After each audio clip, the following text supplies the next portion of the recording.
Hi, folks. Welcome back to Beyond the Call podcast. We're continuing now with part three of our conversation with retired captain and pilot Matt Frost with the Australian Army. And we make sure that you've listened to the first two.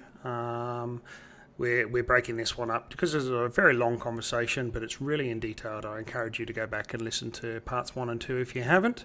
And on with the show. Yeah, I think there's a lot of people that don't know what happened over there. They didn't. They were mainly bladed weapons they used over there. They didn't have did they have arms? Yeah, there were some arms. I do remember getting back from a sortie where we were hunting the rebel leader, Renato, I think his name was.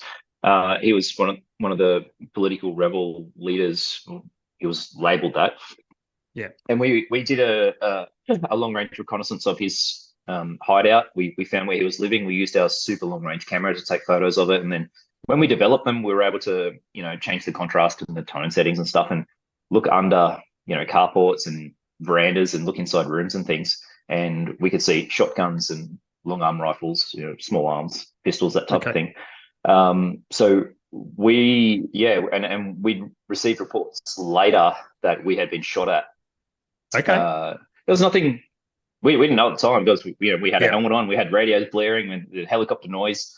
Um, no holes were found in our aircraft, but our maintainers were super excited to go looking. They were hoping to get a bullet size hole that they could take a photo with. But yeah, we'd definitely been shot at, but most of them, everybody's dirt poor over there. Certainly, Yeah. most of the population. So they would come in and create violence with just rocks and sticks and stones and machetes, which would, if you had everybody had a machete, that was just standard sort of Yeah. household implement back then.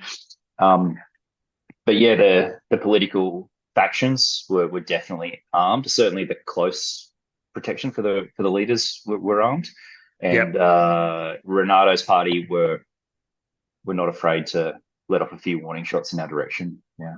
Yeah. Yeah. Okay. So you've gone to Germany, you've come back, and then Mhm. you've gone to that's when you've started doing your attack helicopter training? Yeah, that was a 6 month course down in Toowoomba again. So packed up. I was with my fiance, she was at that time. We moved down to Toowoomba and then 6 months later moved back to Darwin again. And yeah, like I said, there was only a small group of us. So we were essentially sort of teaching ourselves at that point. And, we had the basic qualifications. We knew how to keep the aircraft safe. We knew how to do instrument flying and, navigation. Well, I guess the distinction I make is we knew that the technical flying, the tactical application of the aircraft was up to us. Okay. So we knew how to fly it in, you know, fly maneuvers. Great. When is this maneuver more applicable than that other maneuver that we also know? And now we had weapons. Well, okay, cool.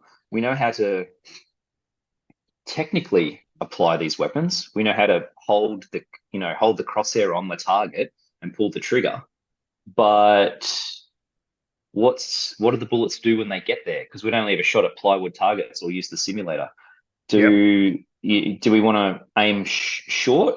Do we want to aim long? How many bullets does it take to destroy a car or a convoy or a group of people or an army tent? Because you Yep. can't, you might not be able to see all of those things in. So we had a real challenge on our hands. And then on top of that, the some of the systems in the aircraft were not optimized for the way that we wanted to use them. So the aircraft had been designed by a team of engineers, and apparently that team meeting might not have gone the way that some of the pilots in the room wanted. So the menus in the the menus in the system were terrible. They were logical from an engineering standpoint, but the way that a pilot wanted to use them, it didn't really flow very well. And I still Yep. remember the 18 individual button presses it took to find to store a new target. So if I saw something that I wanted to lock as a target in my system, 18 individual button presses. It was like four different pages in the menu, and then you had to name it something. So we had to come up with a naming convention so that everybody knew. Then and it was we were facing these challenges that no one had ever really anticipated, or certainly if they had anticipated them, we had not heard them correctly. We had a lot of, well, I shouldn't say a lot. We had regularly rotating exchange officers from both the Marines and from the UK, and they would regularly say, "Hey, you guys aren't ready for this type of thing," because they had experience in the Apache or the Whiskey Model Cobra, both decent attack aircraft in their own right. Yeah. And we didn't really understand what they meant. And then when we went flying, we're like, oh, damn, 18 button presses to store a new waypoint as a target? Like, that's such a waste of time, because that's time I'm looking down at my keypad Yes. where I really need to be eyes out, because if I found a new target, guess what? That's probably something you should be concerned about. So Yeah. we were facing all of these new challenges, and we didn't really know how to deal with it. So a lot of the time was spent developing new tactics, coming up with new workflows for the cockpit, coming up with how do we store all this information when we get back? How often do we need to know what that waypoint is for the next flight? And how do we pass that information on to the next crew? What sort of things does the next crew need to know when they're planning their mission? All of this stuff, how do we load maps into the aircraft, which was just a crazy, that they developed a crazy system, which was, I'm sure, cutting edge back in the 80s, but in the, was it 2009, when Yeah. we had more memory on our old flip phone than what we did in the entire aircraft. It Yeah. was Yeah. it was crazy to think, but these things were going out in like Atari 2600 type cartridges that we would plug into the aircraft, and if you didn't plug it in right and didn't rub it the right way and didn't say the Hold your magic tongue in the words, right spot. Yeah. it just wouldn't work. And then we were facing entirely different sort of technical challenges, where this aircraft was designed by Eurocopter for operation on the German plane against the Russian horde. It was essentially a Cold War era design that it was called Project 80, Air 87, which gives you an idea of when they sort of came Yeah. up with it. Yeah. Now we're in the tropics of Australia, and things like the air conditioning, which we had to have working because it was so hot, would regularly fail in the heat.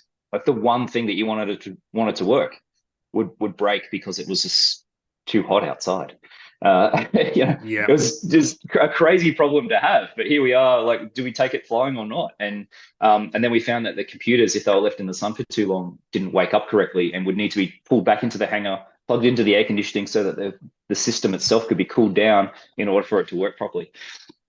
So it was an interesting, very challenging, very frustrating time. And we didn't really have anybody to lead the way uh, in a way that was easy. We really had to figure it out ourselves. We did have some very experienced Apache pilots, which was great. They were tactical gunnery gurus, but they Yeah. weren't as technically proficient with our aircraft. They'd done enough to get up through the course, but those two things were very, very different. And there was a bit of maybe a misunderstanding at the time of how easy it was to change things in the aircraft. We were aware that there was a change process where we could be like, hey, this menu doesn't work for us. Can we please change it next time you Yeah. do a software update? And the engineers were like, yeah, sure, no worries. What we didn't know was that the change procedure for something like that would be 4 to 6 years. Oh, Uh, Struth. yeah, and funny side story here. One of the change, I guess, requests, one of the change processes were given to Oki, the instructors at the time. They were the only ones flying the aircraft back when these changes were being considered. And one of the things that they identified was that they really wanted a pitch ladder, a moving pitch ladder in their helmet mounted sight display, so that it was always in their vision, so that Yeah. they could, determine how accurately you were doing your approaches and how accurately you were flying, which was a fantastic suggestion for normal everyday flying, such that an instructor might do teaching a student. You could very clearly show him how to fly an approach, and then he could replicate that. Yep. But for tactical flying, that pitch ladder is completely useless. I absolutely don't care. I never ever looked at it. But by the time they got that implemented, we had, I guess, wrestled control of the software changes away from the school and wanted to implement tactical changes to make it more tactically proficient. And here we were getting handed this amazing change that no one wanted, and would take Yeah. another four years to go back into So some. you're adapting quicker than any changes they can do. Yeah. And that was a real challenge, and it was super frustrating. I remember, talking to an engineer at one point who had told me about all these amazing changes that he'd just made to the radio system. but he had not taken into account that he only bench tested the radio with these changes. He hadn't actually tested it in an aircraft with aircraft noise, with the other systems, with the electrical interference. So we were pulling our hair out because our radio was not working. The boom mic was super sensitive, and then all of a sudden not sensitive enough to our speech. So unless you had it perfectly positioned, it wouldn't pick up your voice. When you went to change a radio setting, it wouldn't change because they'd made a change to how long you had to hold the button for. Like, I wanted to punch this guy so hard in the face. And I was in charge of technical changes, and I was the senior maintenance test pilot at this stage on the Tiger.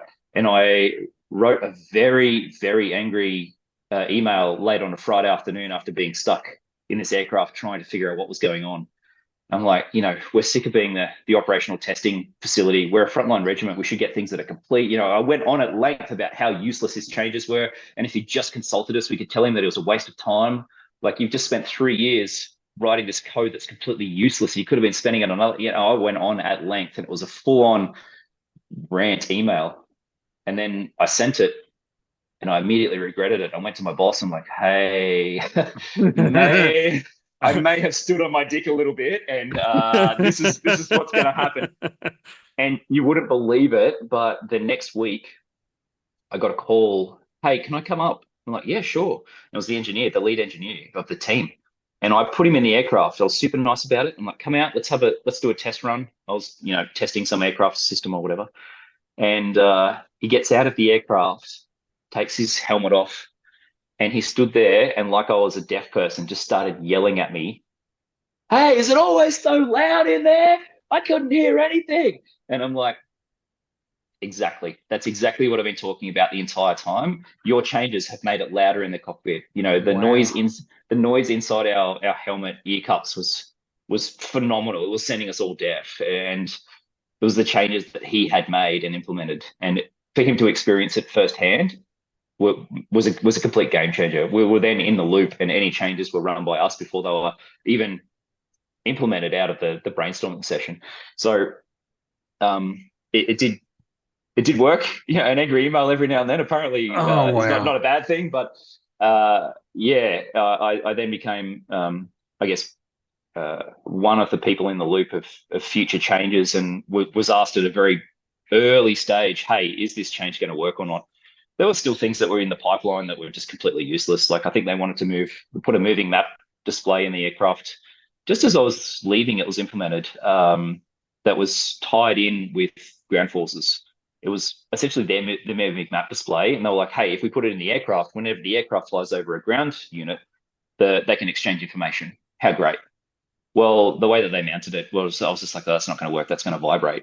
And sure enough, it just vibrated so much you couldn't even see the screen. And anytime you wanted to touch it, you would end up moving an icon. It's like someone holding their phone out and you have to type the message. It was just never going to work. Yeah, the way that it's like using a touchscreen navigator when you're fishing. It's when you're underway, it's just shit goes everywhere. Exactly right. And if they'd asked us, we could have told them straight up, that's a shit idea. You're done for even thinking it. But yeah, this is one of those things. And these are machines. These were the machines that we were meant to take to war at the time. They were our frontline machines.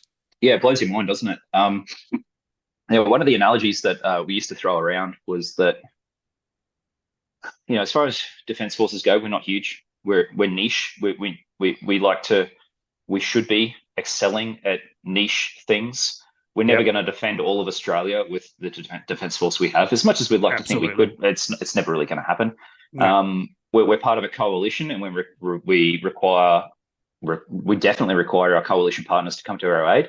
And then, 100%. Therefore, when they need us, we need to fulfil a niche in their coalition when they're doing their stuff.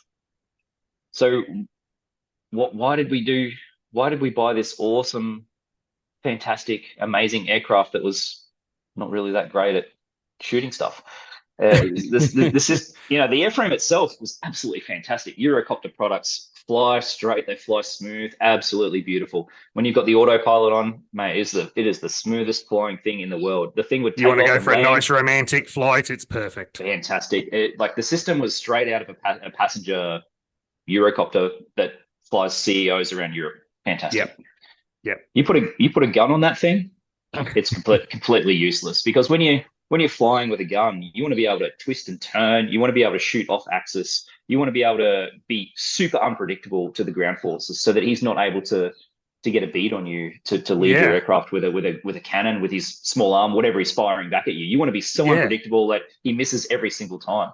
Whereas all the aircraft wanted to do was fly straight and level and smooth, which is the exact opposite. And then they had implemented all of these awesome, fantastic engineer-made systems which made no sense to a pilot and were really clunky to use.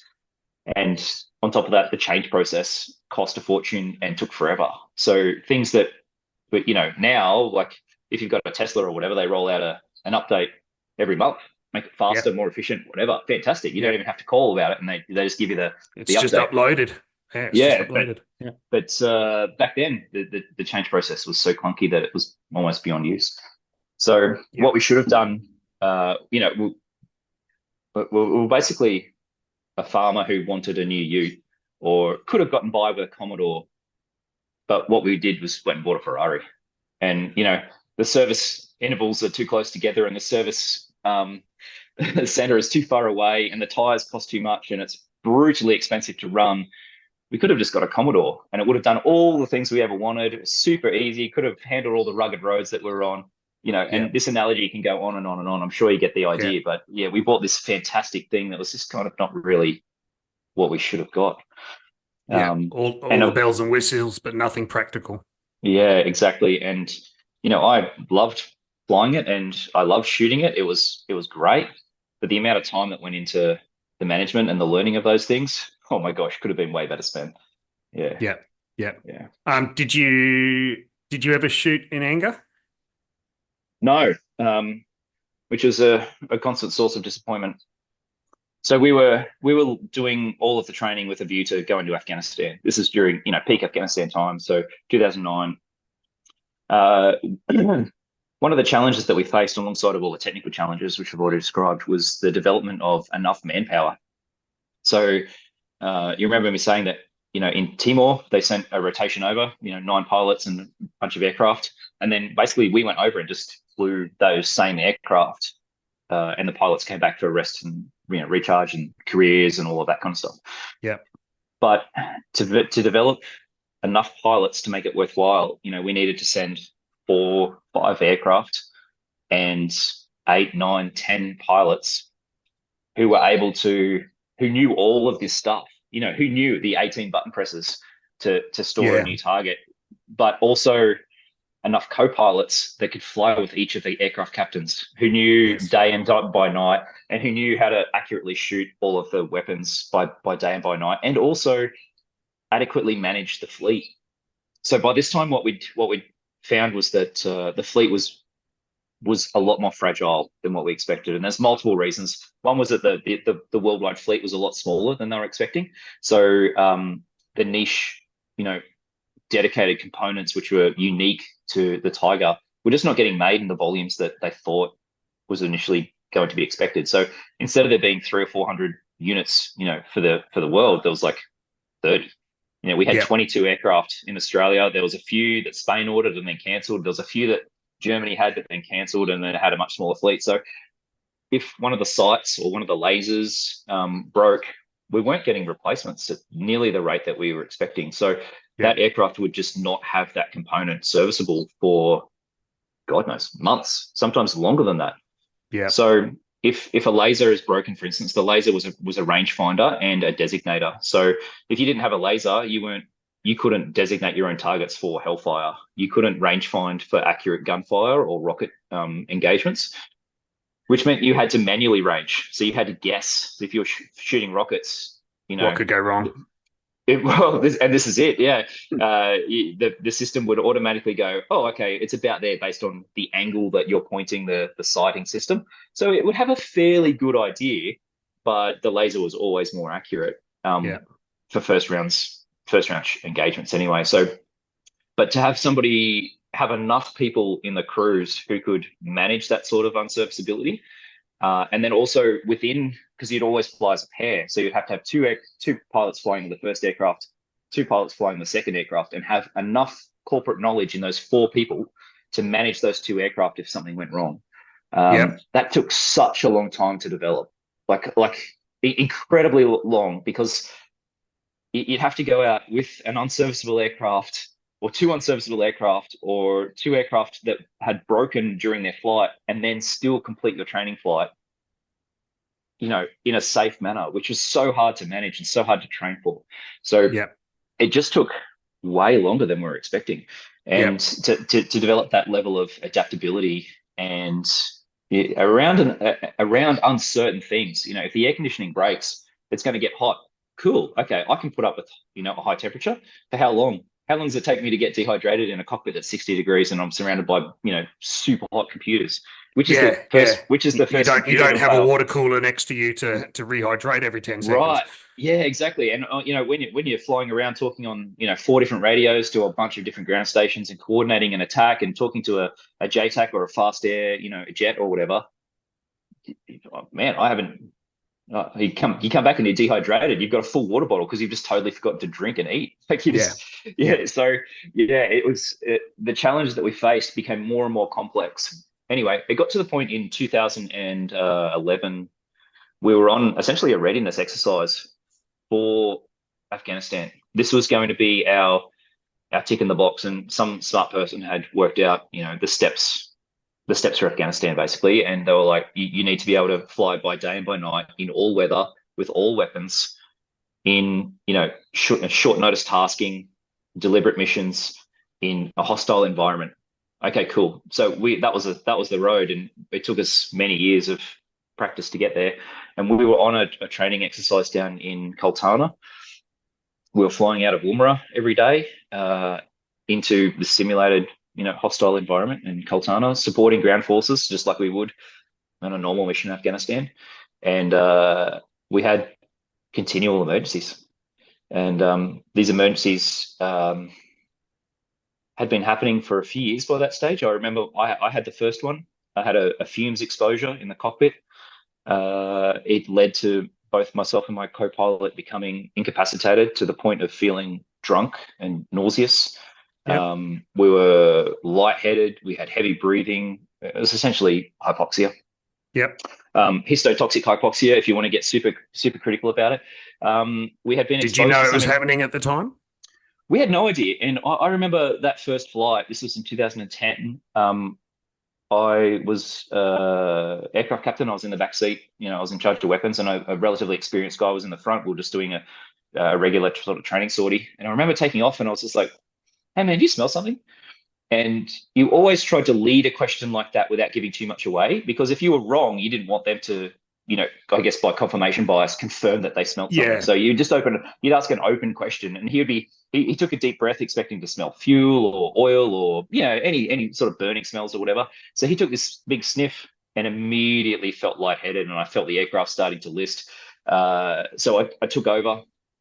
He was and we talked about it later, but he could not remember the rest of the flight, and Yep. he couldn't remember conducting the emergency actions. I think I talked him through it. Again, my memory's kind of sketchy about this, but I remember standing on the outside of the aircraft, looking at it, standing next to him, and that's when my awareness started to come back. And it was like standing at a bar with your mate after 5 or 6 beers. You're like, "Whoa, where'd the last hour go, man?" No, I don't Yep. know. And we were, looking at each other so puzzled, like, how did we get here? Did we just have I think, yeah. What was happening? And by then we'd sent out an emergency call, and we were only like 2 minutes from base. And so a Yep. bunch of guys turned up in their car, and they're like, "You guys okay?" I'm like, "We don't know. We couldn't remember what had happened." And I remember this a very strong, overpowering smell, and then feeling very dizzy and very hot, like my face was flushed. And it was a really weird time. Anyway, they quarantined that aircraft. They couldn't really find anything wrong with it. But it kept on happening. And because I was a maintenance test pilot, I found that I was more exposed to this than normal, than the average kind of pilot. Because I was flying aircraft that were freshly out of servicing, that had been in hangars for a long time, been in storage or whatever. I actually ended up having, between 2010 and 2015, when I left the regiment, I'd had 9 serious fumes exposures, and probably a bunch of minor ones that I was, sort of didn't meet the threshold for incapacitation. But I Yep. remember several times getting back to base and feeling a bit queasy. and thinking it was just maybe my lunch, or maybe it was the in-flight sandwiches that we got given weren't fresh, or maybe I'd had an old water bottle or something. But Yeah. nine incidents where I remember being trapped and unable to get out of the cockpit and feeling incapacitated to the point of being intoxicated. And it was only just through sheer stupid dumb luck that these didn't develop into something far more serious. And Yeah. the sorry, I'm getting a phone call. I did not want to get that. Yeah, so this kept on happening, and by 2011, 2012, with this sort of period of getting ready for Afghanistan I'm talking about, it had happened to a number of pilots in different situations. One of the guys had actually set up a GoPro with permission from the leadership to record their flight, their training flight, and this was in Rockhampton, in the training area there, Shoalwater Bay. Yep. They were Yep. flying around doing some gunnery, and they had a fumes incident. They went to carry out the checklist actions, which was, open some of the emergency windows and let some ventilate the cockpit. The windows were jammed shut. They had Oh, not been, wow. yeah, they had not been serviced correctly, or what have you. The air conditioning system was unserviceable. It was one of the things was to turn it off because that was circulating, this air. Yeah. You don't have any And supplemental oxygen in a helicopter, do you? no, one of the risk management strategies, I'll get to later, was to start breathing from our HEADS, our helicopter underwater escape scuba bottle. It's Oh, got yeah. about 30 seconds to a minute of air in it. But as it turns out, that didn't really help unless you knew exactly what to do. Yeah. But yeah, these guys were basically trapped in their cockpit with this god awful stench that was making them drunker by the second. And they ended up jettisoning the windows, which is the final step, checklist action. Now, to give you a brief summary, the window jettison was reserved for really like rough emergencies, like landing in the ocean, if you need to Yeah. immediately get out before the aircraft sinks. If it's on fire and the handles have melted, or you can't get to the handles for Yes. some reason to open the door normally, you would reach up above you, and there was two handles right over your head where you would pull, and that would detonate an explosive cord, which was in the perimeter of the window, the perspex window, Yeah. with the idea that then the large window pieces would then be jettisoned from the aircraft, and you could make your way out. So I guess this is the equivalent to an ejection seat in a jet. Yeah, The basically, the yes. closest version of a helicopter. Yeah, because you don't want to fly up out of a cockpit in a helicopter. I think the Russians did try it back in the 80s and worked out that it wasn't a great idea. So yeah, this was our way of getting out. You'd have unstrap yourself, unhook your helmet and your comms cord, and then bail Yeah. out. Yeah. But the problem that created was that it put a large piece of debris in the airstream around the aircraft. And as they found out, one of these large window pieces was stuck on the stub wing, and another actually came in to the cockpit instead of falling out and free and clear. Oh, And Jesus. the assessment was made that if one of these pieces had made its way into the tail rotor airstream and contacted the tail rotor, or even the main rotor for that matter, we Yeah. basically would have taken a pretty serious incident and turned it into an extremely serious Yeah. incident, Catastrophic. whereby where intoxicated pilots had jettisoned their cockpit windows in order to save themselves, and only just made their emergency 100 times worse. So by the time we got to 2011, where this fumes incidents kept on happening, we were kind of of the opinion that there was really no solution that we could see. There was no way of managing this risk effectively, and risk management had made its way into everything we did. It was absolutely essential to be across your risk management. There was active, right up to the minute. Hey, we haven't done this before. Let's take it slow. Okay, that's active risk management in the moment. There was dedicated, premeditated risk management, where you would sit down and look at all the possible things that could go wrong, and then all of the possible controls. And this made its way into everything we did. By Yep. its nature, it had to, because that was the only way you could do things safely. And we sat down and we had this brainstorming session after this fumes incident in Koltana. And I think one suggestion was, why don't we this has been happening every 6 months for the last couple of years. So why don't we just say that 6 months starts now, and we're not going to have any for the next 6 months? And we looked at the guy and we're like, yeah, that's not how this works. It's like saying, somebody wins the lotto this week, therefore nobody will win the lotto for the next 3 weeks at least, or whatever, like it doesn't. Wow. It was, yeah, it was like, I Just realize playing what the you, odds. Just playing the yeah, odds. I Wow. realize you want us to fly, but I don't think you're getting the whole thing here. and at this stage we're flying regularly in low level profiles at night on night vision goggles, with live armaments on the aircraft. We had guns and hellfires and rockets every single Yep. mission. We're flying Yep. pairs gunnery at night, and Yep. As high pairs fidelity as you can be. pairs gunnery is probably the most challenging environment you can fly a helicopter in. It's split second, and the SOPs are written very, very simply, but very, very directly. So we had a different type of engagement, different type of targets, and keywords mean a lot. So in the end, we could brief a pairs engagement in 4 or 5 words. So Yep. it'd be like 2,500 hop right pull. Perfect. From that, I know everything I need to know about the type of engagement. It's going to be a climbing and then descending engagement. It's going to be one at a time, and I'm going to pull to the right, which means my co-pilot needs to be on my left so that I can pull off the target and he's not going to shoot me. But Yep. if I miss that one word, or I'm slightly intoxicated and I go left instead of right, or vice versa, then you're going to get a rocket through the window. And these maneuvers were done at 2G in a helicopter. That's about as much as you want to pull comfortably. But Yep. 2G, 60 degrees angular bank. If you're intoxicated with fume and you go to 80 degrees angular bank, you're going to buy a 6 foot hole in the middle of Coltana training area. So there was a bunch of stuff that could go really, really wrong, really, really fast. And we were of the opinion that we need to know what the hell is going on. Like, what is Yeah. happening with these aircraft? Why are we having this constant, this not only its effects, but the fear of them as well? Like, we're like, oh, is this today? Is today going to be the day where it gets me? Yeah. My co-pilot, he was so bad after the last fumes incident that he needed to go to hospital to have oxygen. He was on oxygen for an hour before his heart rate stabilized. Yep. What the hell's going on? The next Yep. day, he volunteered to test run that aircraft to prove that it was unserviceable. He got another exposure and had to go to hospital again for more oxygen. 2 exposures in 2 days Wow. to an unknown fume in order to prove that it was happening. Because we'd been on a call with my CO that afternoon, and with the brigadier. The CO was in the room, and we put on speakerphone with the brigadier. And the brigadier was like, "You know what? You know why we're here doing this exercise?" I'm like, "Yep." He goes, "Are you sure you weren't flying through the smoke plume from the power station at Port Augusta?" And I'm like, I couldn't believe what I was hearing, and it was a credit to my credit to my willpower that I didn't call him a stupid fucking idiot straight away. It's like, well, no, sir, we were well north. The wind was from the north. There was no way we were flying. I was trying to word it very diplomatically, but if he was in the room, he deserved a slap in the face.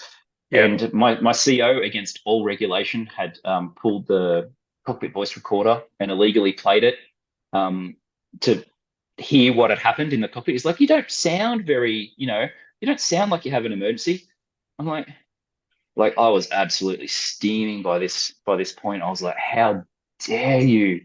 One, that's totally illegal. Like, I didn't say this, but my God, I wanted to. Like, he Yeah. was three ranks above me, and I couldn't He's believe that he was. questioning. He's questioning your Yeah, just everything. it was heartbreaking for all of the wrong reasons. It was like, I'm telling you that something happened. One, you're not believing me, and you're pulling the voice recorder to try to disprove what happened. Yep. Dude, the guy was in the hospital. Like, come on, man. That Yeah. doesn't happen from a normal everyday flight. And then I was acutely aware that the pressure was on for me to say that this was not a problem and that we should go to Afghanistan. I was very, very aware of that. Yep. But by then, I'd had so many of these, and they were so serious that how could you live with yourself? All right, folks, we're going to end part three there. Make sure you continue listening for part four of our ongoing chat with Matt Frost.